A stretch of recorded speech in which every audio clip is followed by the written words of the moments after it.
Olá, sejam muito bem-vindos a mais um episódio do nosso OC Conecta. Hoje em um formato um pouquinho diferente, especialmente para tratar de um tema que os empresários costumam lembrar sobre esse assunto, muitas das vezes tarde demais, que é o acordo de sócios.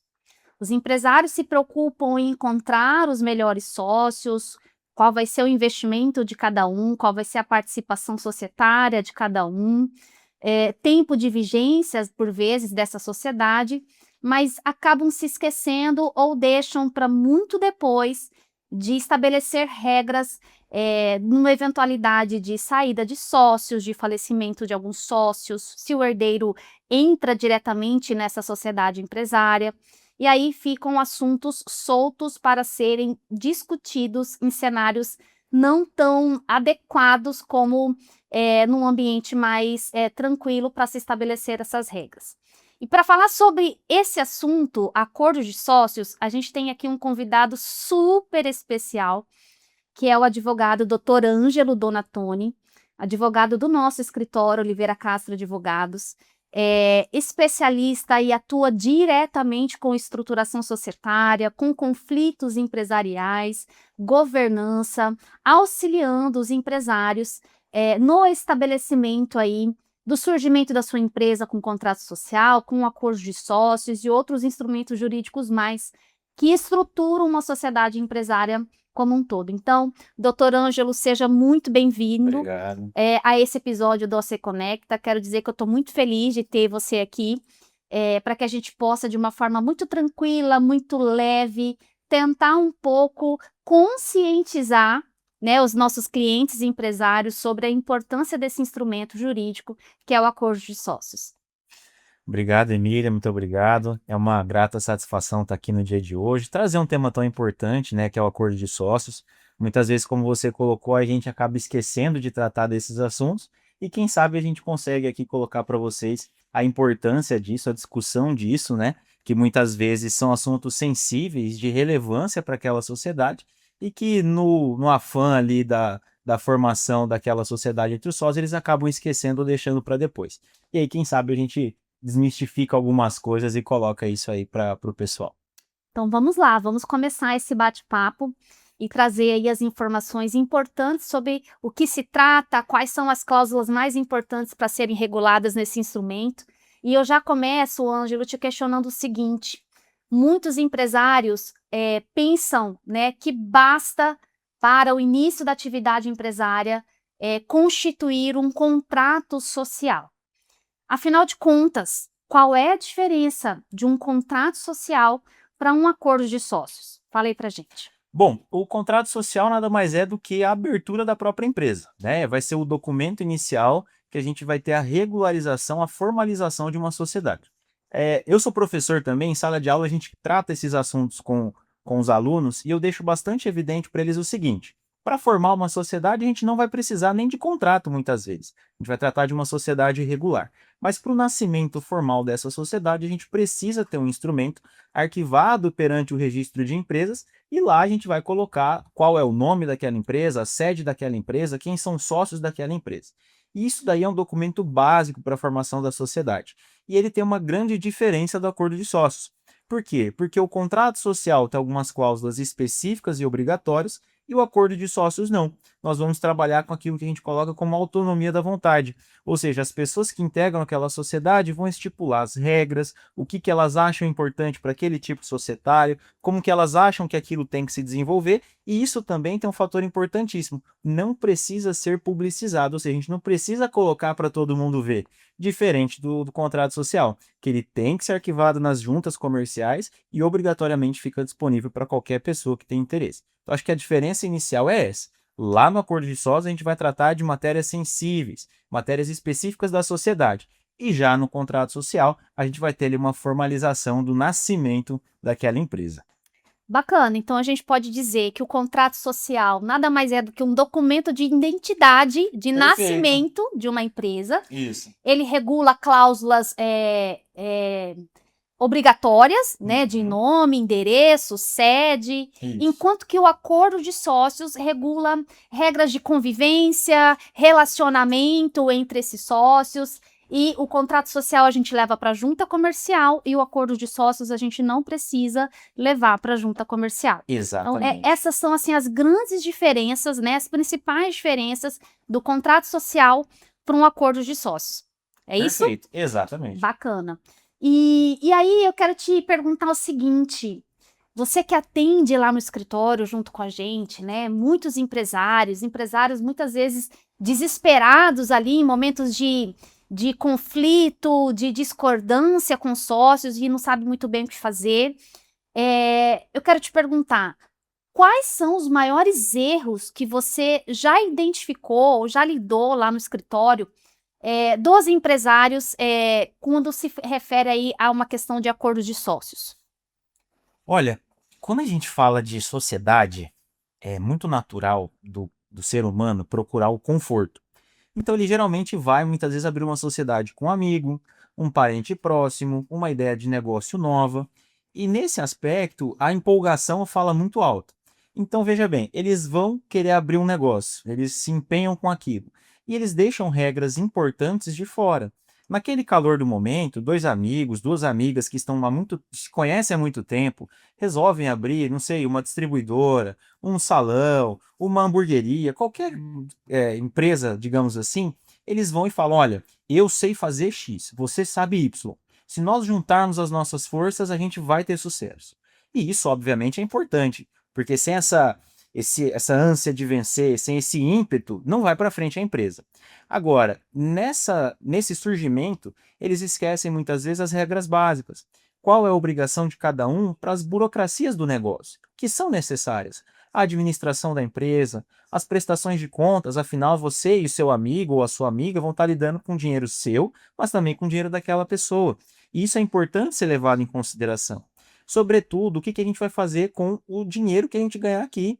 É muito natural e, por exemplo, o ramo alimentício tem um alto volume de giro de dinheiro no negócio. Então você tem um alto custo para a produção, mas você tem uma alta receita, muitas vezes diária. E aí, entrou, não sei, 5, 10, 15 mil reais num dia. O que você vai fazer com isso? No final do mês a receita foi muito alta, tivemos um ótimo lucro. Não, já vamos separar aqui porque eu, Ângelo, quero trocar de carro. E meu amigo lá, fulaninho, também quer trocar o carro dele. Vamos então distribuir todos esses lucros, porque a gente já ganhou muito dinheiro e a gente vai, vamos dizer assim, melhorar o nosso padrão. E aí a empresa ela vai e cai em descrédito, porque no outro mês não foi tão bom o movimento, os sócios vão ter que injetar dinheiro. Isso é um ponto muito sensível de se discutir. Outra, a gente, no Brasil também é uma questão cultural, nós fazemos as sociedades não imaginando que elas um dia possam acabar. Seja por um evento trágico, como a morte, ou seja porque os destinos, os planos das pessoas mudam. E a gente não costuma trabalhar com essas questões. Então é também importante a gente entender que o fim das coisas, o fim natural das coisas, eles acontecem. Seja por vontade nossa ou por uma vontade natural da vida. E a sociedade, da mesma forma, precisa lidar com isso. E os empresários muitas vezes não querem tratar sobre isso, não buscam tratar sobre isso. Não, tá tudo bem, vamos dar as mãos aqui. Ah, mas e se der qualquer coisa? Não, não vai acontecer qualquer coisa. Vai ficar tudo bem. E aí surge um problema lá na frente, né? Então, acho que esses são os principais pontos iniciais que a gente consegue identificar, né? Uma administração da sociedade, a administração desse dinheiro, a participação dos sócios no dinheiro da sociedade, a saída dos sócios ou o falecimento desses sócios, como que a gente vai regulamentar eventual herdeiro que vai entrar, não vai entrar, como que isso vai ficar ali para a gente conseguir lidar no dia a dia. Isso são matérias que vão tocar no contrato social, que precisam ser lá colocadas, mas elas podem ser mais esmiuçadas, pormenorizadas, vamos dizer assim, no acordo de sócios. E aí a importância dele também nesse sentido. Quer dizer, o acordo de sócios, ele estabelece um paralelo muito interessante com o seguro da empresa. Por quê? Enquanto está tudo bem, né, a relação societária está bem, os sócios estão conduzindo a empresa com um faturamento adequado, né, com lucros a distribuir, e a empresa está em plena atividade, desenvolvimento e evolução, está tudo bem, está tudo certo. Uhum. O problema é quando as discordâncias começam a aparecer ou cenários mais desafiadores começam a se estabelecer e não existem regras claras para poder conduzir uma Perfeito. situação em um cenário como esse. É Exatamente. aí que se sente falta de um acordo de sócios bem estruturado. Uhum. Então, é meio um paralelo com seguro, né? Enquanto a É. gente está com a saúde ótima, a gente não lembra de ter seguro. Não. E a hora que a gente se vê, né, às vezes com a saúde frágil e às vezes impossibilitado até de trabalhar, a gente sente falta de ter estabelecido um Exato. seguro. Então, Exatamente. o acordo de sócios, ele é justamente para trazer para os sócios a segurança necessária, a Uhum. transparência necessária para a longevidade dessa relação empresarial em situações adversas, em Sim. situações futuras. Uhum. É um instrumento justamente para regular esse futuro, né? Perfeito. Exatamente isso. Bacana. E, Ângelo, sobre o acordo de sócios, destaca aqui pra gente quais são as cláusulas, assim, pelo menos umas 3, 4, vai. Uhum. Quais são as cláusulas, assim, indispensáveis para se estabelecer, se regular num acordo de sócios? Olha, eu destacaria 3 principais cláusulas, né? Vamos assim, tem várias, obviamente, né? A gente tem um universo de autonomia para discutir sobre isso nesse instrumento, mas eu destacaria a administração, é a primeira delas, porque é muito simples a gente negar a parte burocrática ou deixar ela para quem tem mais aptidão. Vou falar por mim. Eu tenho muita aptidão em ser resolutivo, mas assim, dinâmico. Faz isso, faz aquilo. Quando eu preciso lidar com questões burocráticas, olha, você precisa, por exemplo, mexer com o cartório, você precisa lidar com a junta comercial, você precisa fazer tal coisa. A gente acaba freando um pouquinho o nosso carro e a gente fala: olha, será que você não faz melhor do que eu? E aí a gente deixa para essa pessoa fazer. Só que essa autonomia pode lá na frente custar caro. Por quê? Porque com a ampla liberdade para essa pessoa e você confiando que isso vai se resolver, acaba dando carta branca para que essa pessoa faça o que ela bem entender com a sociedade. Então a administração ela é uma cláusula muito cara. Ela precisa ter alguns freios, alguns contrapesos no aspecto de regulamentar como que isso vai acontecer. Por exemplo, as empresas no Brasil costumam muitas vezes trabalhar alavancada, ou seja, elas pegam um empréstimo, tomam um empréstimo bancário para poder fomentar o comércio. Perfeito, não tem nada de errado nisso. Mas até que ponto o sócio, né, o administrador, ele pode tomar uma decisão dessa natureza sem comprometer a sociedade? Ah, ele pode contratar empréstimos de 1 milhão, 2 milhões, 3 milhões, ou não, ele pode contratar empréstimos do valor que ele pensar. Isso é uma cláusula importante a ser colocada. Sobretudo, como que essa administração vai prestar contas, qual é o período, o acesso aos documentos pelos sócios. Porque, afinal, o administrador está lidando com um negócio que pode ser dele, mas não é só dele, é de outras pessoas. E essas pessoas precisam fiscalizar. Então, a administração eu destacaria como a primeira cláusula, para a gente entender até onde as coisas podem acontecer. É natural também fazer uma divisão muitas vezes. Olha, nós temos um diretor comercial que lida muito bem com o cliente, com compras. Nós temos um diretor administrativo, que é quem estrutura a empresa, né? Está ali regulamentando certinho. E nós temos um diretor financeiro. Não há nada de errado de dividir os papéis e colocar até onde esses papéis podem ocorrer e caso ultrapasse aquele limite, como que nós vamos tomar uma decisão acerca disso. É o primeiro ponto que eu destacaria. O segundo ponto, acerca da retirada do sócio ou do falecimento de algum dos sócios. Como eu disse anteriormente, no Brasil é muito comum a gente deixar esses assuntos para depois. Não, quando eu não estiver mais aqui, quem tiver vai resolver meus problemas. E aí esses problemas vão surgir hora ou outra. Com a sua ausência, alguém vai ter que resolver.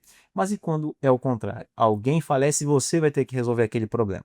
Sem uma regra muitas vezes clara de como que os herdeiros vão entrar, se os herdeiros vão entrar, melhor dizendo, o que que essa sociedade vai fazer, como essa sociedade vai pagar os direitos daqueles sócios, qual o prazo para aquele pagamento, se aquilo vai ou não vai ter correção, é importantíssimo.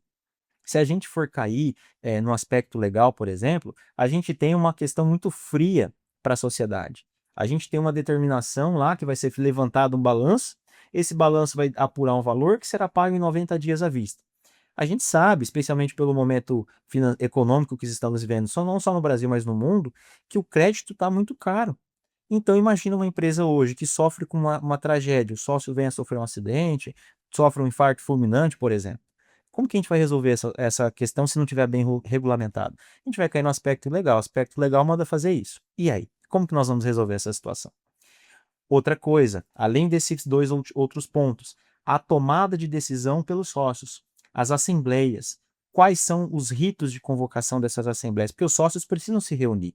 Não adianta a gente muitas vezes pensar que os sócios eles vão tratar aquela sociedade como um apenso, um puxadinho, vamos assim dizer. Não, vamos tentar aqui, vamos fazer assim, manda um zap, manda um áudio. Isso vai dinamizar a sociedade, sem sombra de dúvida, mas a gente precisa ter um ambiente específico para deliberar algumas coisas, para tratar de algumas coisas, porque tem assuntos que são de importância ímpar para uma sociedade. E se a gente não tiver estipulado como que isso vai acontecer, muitas vezes nós vamos cair novamente na generalidade da lei, que manda fazer de uma forma bastante complexa até para algumas pessoas compreenderem, como que isso vai ser colocado, como que vai ser posto.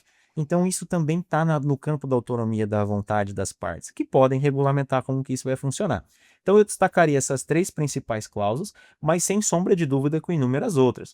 Prestação de contas, como que elas vão ser prestadas, quais são os formatos, além da retirada e falecimento do sócio, quais são os critérios de avaliação, se nós vamos ficar com critério legal ou não.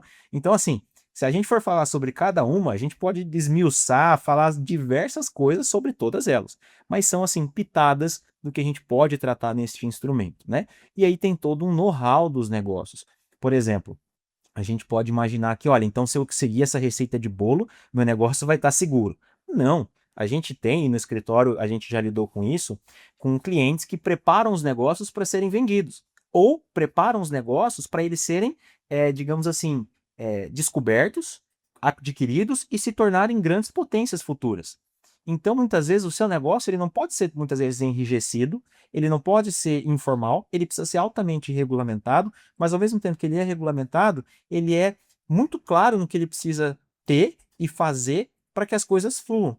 Então, assim, vão ter regramentos e situações que se aplicam num caso, não se aplicam em outro, e tudo isso precisa ser colocado, né? Então, acho que são essas as principais fontes, assim, que nós precisamos beber um pouquinho e tomar um cuidado na hora de fazer essas elaborações. Bacana. Ou seja, né, o acordo de sócios, ele é um instrumento muito personalizado, customizado para a dinâmica empresarial que se estabelece, né, que se propõe. Então, não há que se falar, não se pode cogitar a hipótese de fazer um copia e cola, de ir para uma inteligência artificial da vida e constituir um acordo de sócios, porque de fato, precisa ser feito todo um estudo prévio, entrevistas com esses sócios, entender da dinâmica da atividade, para que então a gente consiga estabelecer regras específicas e adequadas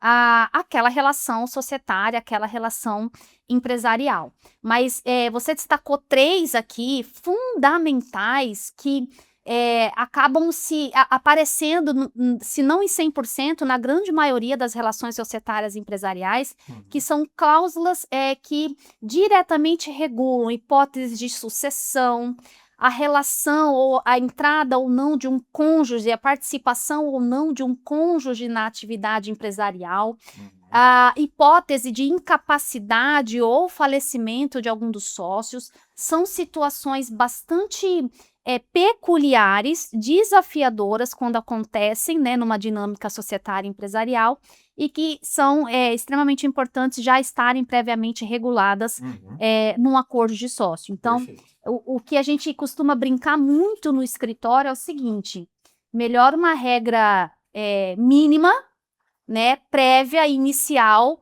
às vezes até mal feita, do que não ter regras. Né? Então, a gente verifica realmente muito dessas questões lá no escritório. Exatamente. E aí a gente passa por uma questão muito interessante, né, Ângelo, que é com relação à governança. Exato. Especialmente aí em trazer a relação do acordo de sócio com o Instituto da Governança. Fala um pouquinho sobre isso e, na sequência, eu consigo contribuir um pouco mais? Tá. O acordo de sócios, como a gente já foi colocando um pouquinho aqui, ele tem essa função paralela, né, ao contrato social. Ele tem essa regulamentação muito importante de assuntos sensíveis para a sociedade e ele pode ser muitas vezes compreendido como ponto de partida para a evolução de outros instrumentos, né? Vou tomar como base, por exemplo, alguns casos que nós lidamos no escritório, que muito provavelmente, na verdade, em ampla maioria dos casos, começam com acordo de sócios, né? Os sócios eles começam a compreender a situação e naquele núcleo familiar que surge às vezes uma loja de material de construção, um mercado, né? Uma rede de mercados, produtores rurais, assim sucessivamente, eles começam a enxergar a envergadura desse instrumento, do acordo de sócio, até onde eles podem ir, até onde eles podem levar, e começam a surgir outras facetas, né? A gente começa a estipular outras atuações no âmbito daquela sociedade, seja ela familiar ou seja ela eminentemente empresária, né? Então ali a gente pode trabalhar eventualmente com alguns informativos, como alguns, como que eu posso colocar aqui de uma maneira mais simples?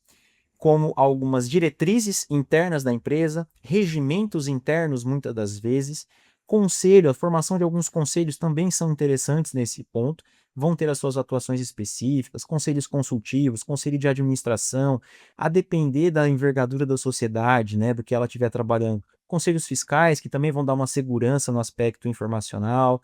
Então a gente vai ramificando essas atuações. E ali a gente começa a ter esse amadurecimento tanto do empresário, da família, através desses instrumentos que aí eles vão, vamos dizer assim, profissionalizar a gestão de maneira geral, trazer uma segurança, ele vai ampliar os horizontes para essas atuações, e aí, obviamente, a gente também precisa novamente reforçar. Não significa que se o amigo X, o amigo Y fez tudo isso, essa mesma receita vai servir para você. Tem que analisar caso a caso e ver como que as coisas vão se desenvolver, tanto para você quanto para ele. Mas o acordo de sócios pode ser esse pontapé inicial, pode ser esse regramento primeiro que a gente vai, olha, acho que isso daqui vai ser interessante. Deixa eu pensar bem se eu vou querer o herdeiro do meu sócio, da minha sócia no negócio, se vai fazer sentido ou não vai. Às vezes os sócios têm filhos que não querem seguir naquele mesmo ramo e isso precisa ser tratado, né? Herdeiros que não estão trabalhando no negócio, mas eles estão na sociedade, porque é muito comum em planejamentos sucessórios, né? Já pelo outro lado, herdeiros que trabalham no negócio, que têm afinco e vontade nisso. Então isso também precisa ser equilibrado. Como que a gente vai fazer, por exemplo, o ingresso de uma nova geração?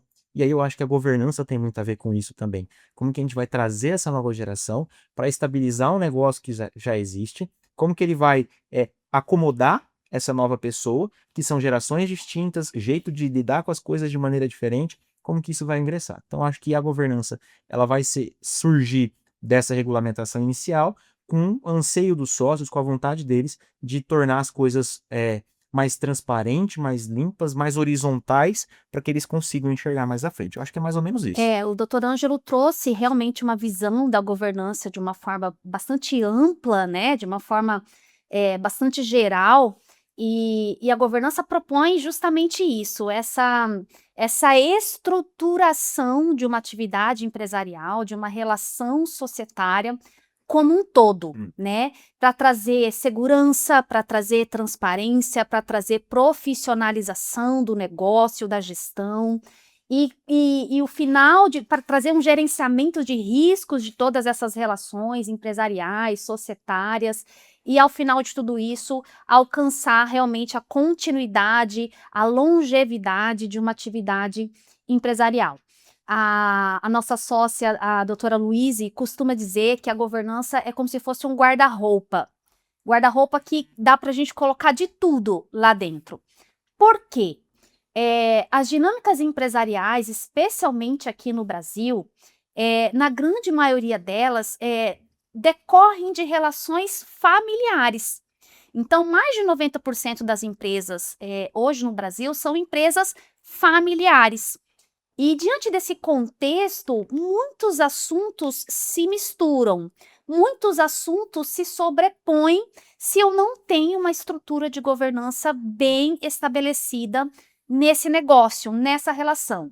Então, eu tenho assuntos da empresa e da gestão sendo discutidas em almoço de domingo, numa relação familiar, numa família. Eu tenho situações da família sendo discutida em sala de reunião dentro da empresa, e assim por diante, vários outros fatores, várias outras situações que se misturam nessa dinâmica de empresas familiares. E a estruturação da governança vem propor justamente a segmentação, a separação desses cenários. Então, o que é da empresa, assuntos, temas, processos, operação, reunião societária. O que é de gestão é de gestão. Nós vamos tratar em fóruns, em ambientes adequados da gestão. O que é da família é da família. Eu vou tratar com agentes familiares, eu vou tratar em fóruns familiares, em reuniões familiares, em conselho de família, assuntos no que se refere, no que se atine à família. E no que se refere ao patrimônio, à propriedade, eu vou tratar também em ambiente adequado para tratar sobre patrimônio, vou trazer instrumentos para organizar esse patrimônio, vou entender quem são os agentes titulares desse patrimônio, ou seja, diante dessa dinâmica, desse contexto todo de empresa familiar, a governança vem propor essa segmentação, essa transparência, essa clareza de onde o agente está inserido, se eu estou só na família, ou se eu sou um familiar que participo da empresa e da gestão, e também sou um familiar que tenho titularidade de patrimônio. E em que momento eu vou estar vestido do respectivo chapéu?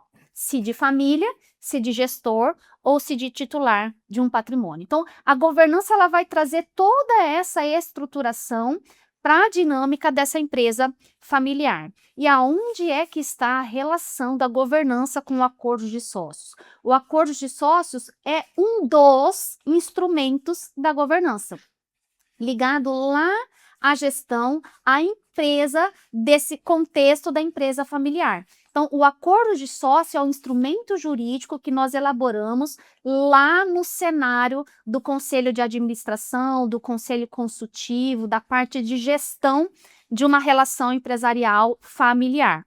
E aí, nesse acordo de sócios, onde a gente reúne os sócios titulares dessa empresa, é que nós vamos discutir e regular cláusulas de planejamento sucessório.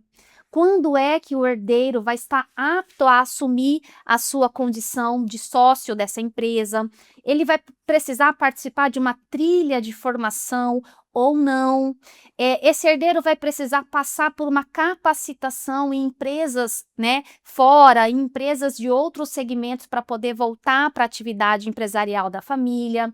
Eu vou trazer também regras de distribuição de lucros, quando que o sócio vai ter direito a perceber essa distribuição de lucros, porque muitas das vezes eu tenho sócio que somente participa de lucro e não recebe prolabore, eu tenho sócio dentro desse contexto que recebe prolabore e distribuição de lucros. Esse regramento consta onde? No acordo de sócios. Quando acontecem conflitos societários, né, dentro dessa dinâmica empresarial familiar, como que vai ser, como se vai dar a solução desse conflito?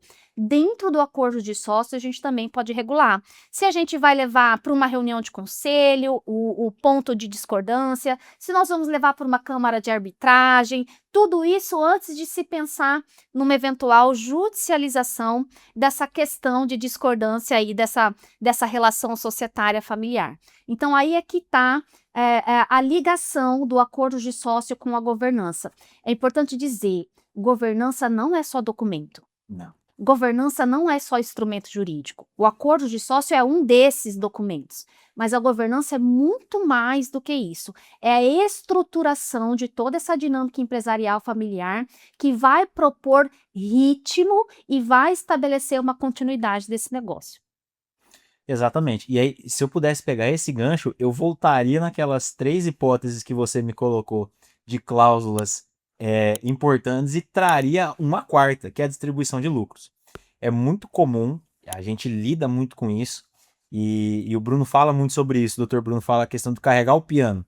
Quem carrega mais o piano? E é natural, muitas vezes, o empresário que se dedica, ele tem uma atividade diferente e não é menosprezando uma ou outra, mas tem gente e tem sócios que têm o tino para o comercial, lidar muito bem com o cliente, lidar muito bem com as adversidades, e já tem outro perfil de sócio que ele é mais retraído, ele é mais técnico, ele é menos expansivo em lidar com situações adversas de maneira abrupta, e não significa que um está certo ou outro errado. Muito pelo contrário, são jeitos complementares para resolver o mesmo problema. E muitas vezes, por essa compreensão individual de um ou de outro, eles enxergam que não, eu preciso receber mais por causa disso. Ou não, eu preciso receber mais por causa daquilo, porque eu que preciso fazer tal coisa e você não fez tal coisa. Mas são atividades complementares, uma não existe sem a outra. E é importante que isso, nos momentos necessários, venha à tona, para entender qual que é a relevância de cada um na ordem do dia. Porque existem papéis que são desenvolvidos nos espaços deixados por um ou por outro, e isso tem lá a sua relevância, obviamente. E regras muito bem colocadas nesse sentido são de uma importância ímpar para o negócio. Porque depois, quando o negócio aperta, não tem mais o dinheiro que costumava entrar, aí as pessoas lembram de discutir isso. Aí não tem nem o que discutir, porque não tem nada colocado. E como que vai se resolver? Então isso também é uma matéria bastante relevante. Coloca aí a estrelinha nesse quarto ponto, viu? Bacana, bacana. Ângelo, vamos falar de caso prático? Vamos, Ó, claro. que interessante. Diz para nós aqui hipóteses, situações que você já vivenciou trabalhando, que poderiam ter sido evitados se essa relação societária tivesse um acordo de sócio estabelecido. Olha, a gente já lidou com uma parcela grande de casos, né? Eu destacaria um que me chamou bastante atenção, de um cliente que ele acabou tendo um problema com um sócio que resolveu sair do negócio. E esse sócio chegou e falou: Olha, eu tô tranquilo, não quero mais, eu vou viver meu ano sabático, por exemplo. E foi embora. Só que ao mesmo tempo que esse sócio lidou dessa maneira, quem estava ficando no negócio falou: Olha, tudo bem, como que é seu acerto aqui? Vamos arrumar as coisas, etc e tal. E falou: Olha, eu vou te pagar X mil reais e tá resolvida a nossa conversa. Tudo bem. E nessa história, esse sócio saiu, viu que não era o que ele queria, volta e começa a concorrer com a antiga empresa que ele trabalhava. E aí, como ele era um sócio que participava do comercial da empresa, ele tinha muito acesso a clientes. Ele começou a captar clientes, começou a conversar com esses clientes e começou a desviar dessa antiga sociedade alguns clientes. Então, isso deu um problema muito grande. Um acordo de sócios nesse ponto poderia regulamentar essa situação, especialmente nessa procura, nessa busca por clientes que já eram da sociedade há muitos anos, por esse novo sócio. Isso daí foi uma questão que marcou bastante nesse aspecto. Uma outra, e aí já são duas situações muito próximas, que amigos resolveram formar uma, uma empresa, eles eram bastante amigos de infância, se eu não me engano, nesse sentido, assim, e eles falaram: olha, quem sabe a gente não dá certo. Nossa amizade é boa, quem sabe a gente também, quanto sócios, não dá certo.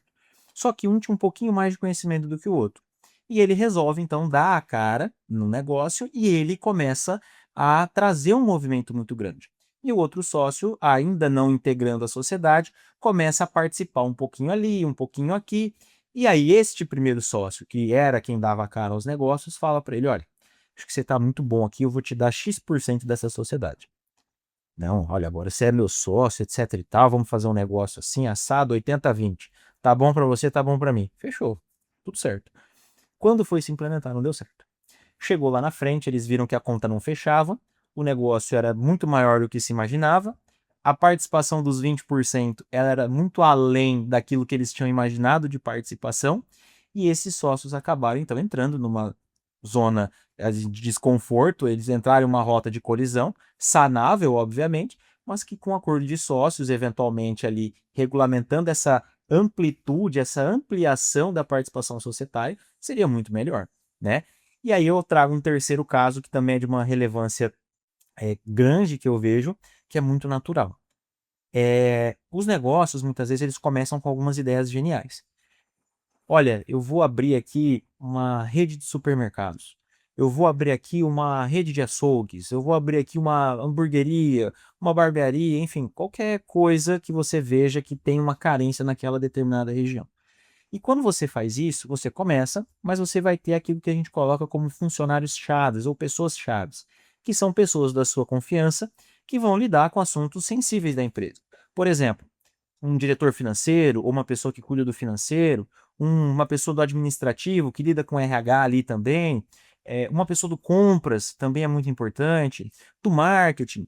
E você começa a confiar nessas pessoas para poder gerir o seu negócio de maneira geral, todos funcionários. Só que aí você começa e fala: poxa, eles estão comigo há tantos anos, eles estão aqui comigo desde o início, será que não era hora de eu dar uma oportunidade para eles? E aí você começa: olha, eu vou te dar 5% da sociedade, eu vou te dar até 10% da sociedade. E você começa a trazer essas pessoas chaves para o seu negócio. Isso é muito natural e tem instrumentos que regulamentam isso. Mas o que, a gente costuma ver na prática? O boca a boca. Não, fica tranquilo, eu vou te dar esses 10%, eu vou te dar esses 5%. E aí você, o empresário, insere esse colaborador como sócio, ele desempenha as mesmas funções que ele já desempenhava, só que agora ele é sócio. Então muda a conotação. E aí, numa situação específica nesse aspecto, aconteceu de virem alguns colaboradores com esse fundador da sociedade. Esse fundador acabou ali tendo, obviamente, da dinâmica empresarial, o que é extremamente natural, alguns desentendimentos, e isso acabou gerando um certo conflito. Onde que nós poderíamos regulamentar tudo isso? No acordo de sócios, ou em instrumentos de ingresso desses colaboradores na sociedade. Olha, eu vou te dar os 10%, mas você vai estar atrelado ao cumprimento de metas, mas você vai estar atrelado ao passar dos anos, né? Então, isso tem como fazer e ser feito, e é importante. Por quê? Porque sem esses funcionários também, e a gente compreende isso, o negócio não se desenvolve, o negócio não vai para frente, porque essas pessoas lidam com isso diariamente. Então, como é melhor fazer isso? Certinho, regulamentado, de uma maneira bastante coesa, para evitar que lá na frente a coisa entre em conflito, entre em rota de colisão e isso gere um problema. Infelizmente, o Poder Judiciário muitas vezes não tem a resposta que as sociedades empresárias pretendem. E, para isso, a autonomia da vontade, que eu disse já anteriormente, é passível de solucionar diversos problemas que poderiam ser evitados. Local de resolução desses conflitos, como esses conflitos vão ser resolvidos, se existe possibilidade de resolver esses conflitos ou não, né? Alçadas para a resolução desses conflitos e assim sucessivamente. Bacana, muito bacana. Agora, Ângelo, como que isso acontece no contexto do agronegócio? Olha, no contexto do agro, ele é um pouco diferente. Por quê? Ele tem um aspecto geracional por trás da coisa. Então é muito comum a gente ter o produtor, né, o patriarca ou a matriarca, muitas das vezes, e eles acabam levando o negócio. E aí eles conduzem a situação do jeito que eles sempre fizeram há 30, 40 anos, que deu certo. Terras foram compradas, lavouras foram plantadas e colhidas, negócios foram feitos, a família está estruturada, veio os filhos, vieram os netos e assim sucessivamente. Como então que a gente vai fazer para inserir essas futuras gerações ou como que um acordo vai regulamentar tudo isso? É natural, com o passar da idade, o trabalho na lavoura e no campo, ele acaba sendo um pouco mais físico do que intelectual muitas das vezes, então exige o dia a dia, a doação diária, a entrega naquele ambiente. E para isso, o pai ou a mãe acaba se dedicando exclusivamente e os filhos vão vendo aquilo e começam a ou tomar gosto ou não tomar gosto. É 8 ou 80 aqui. Ou gosta ou não acaba não gostando. E quem gosta se envolve na atividade. Como que nós vamos trazer esse herdeiro para cá? Ele vai trabalhar, não vai trabalhar, ele vai ter essa trilha. Então, o acordo de sócio ele vai ter um pouquinho disso no aspecto da governança que foi colocado, só que a gente precisa enxergar essas particularidades também. Porque é muito natural, pelo jeito que foi estruturado um negócio por 30, 40 anos, ele não vai se mudar da noite para o dia. Uhum. E não tem como também, aí já é uma própria crítica aos advogados, impor uma mudança de 30, 40 anos de atividade. Tem que se compreender o que foi acontecendo para acomodar esses interesses. É. É Quer mais ou dizer menos assim que a gente quer vai dizer, lidando. é justamente isso mesmo, o desafio no contexto, no segmento do agronegócio, quando a gente fala de estabelecimento de acordos de sócios nessa dinâmica empresarial, né, rural, a gente percebe que realmente é mais desafiador. E é mais desafiador pelo fato de, nessa atividade empresarial rural, a gente ter uma cultura familiar, de dinâmica familiar, muito enraizada no negócio, né? Sim. Então, o agronegócio vem muito de um contexto de tradição. Eu sempre fiz assim, eu fui assim, foi assim que começou, deu certo até aqui. De modo que entrar com um instrumento jurídico de acordos de sócios para que os titulares, né, os produtores rurais, os entes, né, dessa família, dessa atividade empresarial rural, sentem e estabeleçam regras mínimas de relacionamento e de condução dessa atividade, é bem difícil, é mais desafiador, Uhum. especialmente diante dessa cultura enraizada do comecei assim, sou assim, sempre fui assim, deu certo até aqui. E tudo bem, essa assertiva, essa afirmação, ela não está errada. Comecei assim, sou assim, deu certo até aqui, tudo bem, tá tudo certo, realmente isso é verdade. Porém, o contexto do agronegócio, ele sempre foi e acaba sendo cada vez mais complexo, né? A gente vê uma evolução da atividade empresarial rural no aspecto tecnológico, no aspecto de mercado, enfrenta inúmeros riscos, não só climático, mas também de política econômica, tributária, de moeda, contratos, né, relações bancárias. Então, são muitos riscos que essa dinâmica empresarial rural se submete, de um tempo para cá, Exatamente. né. Então, a gente costuma dizer que o produtor rural conduz uma atividade empresária rural, a céu aberto. Então, quer dizer, ele está totalmente descoberto, os riscos estão ali, numa situação muito favorável para que efetivamente aconteçam.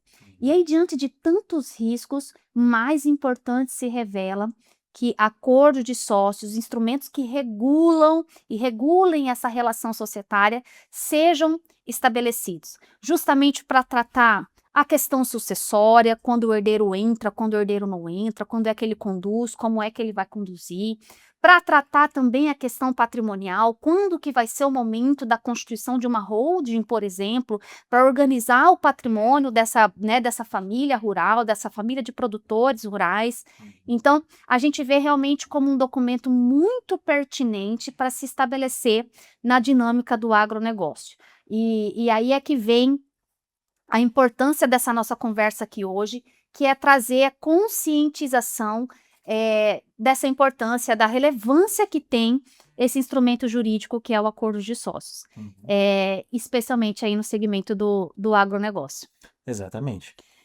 Pessoal, é isso. A proposta de hoje foi justamente trazer para vocês informações relevantes, informações cruciais sobre a elaboração, o estabelecimento de um acordo de sócios bem estruturados em diversos segmentos empresariais.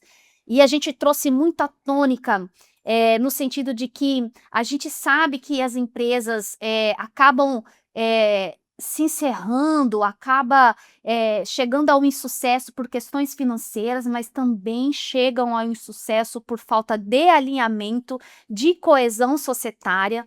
E aí o acordo de sócios é um instrumento assim adequadíssimo para proteger uma situação como essa. Então, tá aí a relevância, tá aí a importância de se estabelecer e procurar a elaboração de um acordo de sócios da sua atividade empresarial, da sua relação societária. Eu espero que vocês tenham gostado aí desse nosso episódio, desse formato diferente. Outros temas virão para a gente poder discutir e trazer aqui para vocês. Então, continuem acompanhando o nosso canal aqui no YouTube, o OC Conecta. É só deixar aqui o seu like, né, Ângelo? Exato. E sigam a gente para poder acompanhar mais temas e informações aí ligados ao direito empresarial. Eu agradeço imensamente a participação e o acompanhamento de vocês. Essa então foi a nossa proposta, trazer para vocês o máximo de informações aí importantes e relevantes no que se refere ao acordo de sócios, trazer a importância, a relevância, as cláusulas indispensáveis, trazer aí a adequação dele em todos os segmentos empresariais e numa dinâmica, né, numa tônica muito legal no sentido de proteção de uma relação societária, de uma relação empresarial, quando acontecem aí as divergências e as discordâncias. Então, a nossa conversa hoje foi com o Dr. Ângelo Donatoni, para quem eu dou a palavra nesse momento.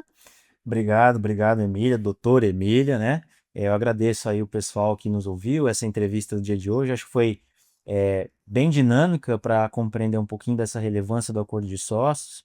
Eu acho que a gente conseguiu trazer alguns pontos, e eu espero que isso tenha ficado bastante claro, da relevância do acordo de sócios para qualquer tipo de sociedade, de natureza.